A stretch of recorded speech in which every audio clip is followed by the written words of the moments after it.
এই মন্দিরটির নাম কর্ণাক্ষ সূর্য মন্দির। 1300 শতাব্দীতে কর্ণাক্ষ শহরে এটি অবস্থিত হয়েছিল।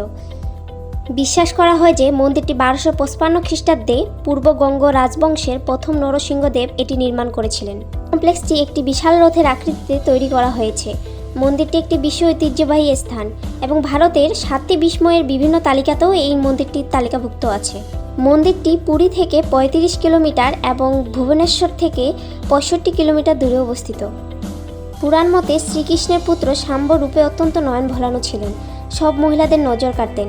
শাম্ব একদিন নারদের ডাকে সাড়া দিতে ভুলে গেলে নারদের মনে প্রতিশোধ স্পৃহা জাগে। একদিন কৃষ্ণ যখন গোপিনীদের সঙ্গে লীলায় ব্যস্ত, তখন নারদের মন্ত্রণায় শাম্ব সেখানে ঢুকে পড়ে। তখন কৃষ্ণ প্রচুর রেগে গিয়ে তাকে অভিশাপ দানের প্রয়োজনে শাস্তি দেন যে তার রূপ হারিয়ে যাবে। তখন মনের দুঃখে কাঁদতে কাঁদতে সে কর্ণাকের সমুদ্রের তীরে এসে সূর্যদেবকে কঠোর তপস্যায় মুগ্ধ করে নিজের হারানো রূপ ফিরে পেয়ে সমুদ্রের তীরে এই মন্দির স্থাপন করেন। বলা হয়ে থাকে 1626 খ্রিস্টাব্দে মন্দিরে সূর্য দেবতার যে বিশাল বিগ্রহটি ছিল তা এখন আর নেই। 1800 শতক নাগাদ কর্ণাক্ষ মন্দির তার সকল গৌরব হারিয়ে পরিত্যক্ত অবস্থায় পড়ে থাকে।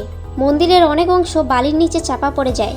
মন্দির চত্বরের আশেপাশে এলাকা ধীরে ধীরে ঘন অরণ্যে ছেয়ে যায়। বুনো জন্তুরা বাসা বাঁধে মন্দিরের ভেতর। জলদস্যু ও ডাকাতের আস্তানায় পরিণত হয় কর্ণাক্ষ মন্দির। সে সময় দিনের বেলাতেও সাধারণ মানুষ ভয়ে ত্রিসীমানায় যেত না। বর্তমানে এখন মন্দিরটি একটি পর্যটক কেন্দ্রে পরিণত হয়েছে। এখানে বিস্ময়কর অনেক কিছুই আছে দেখার মতো। মন্দিরের দেওয়ালে কারুকার্যগুলো চোখে পড়ার মতো।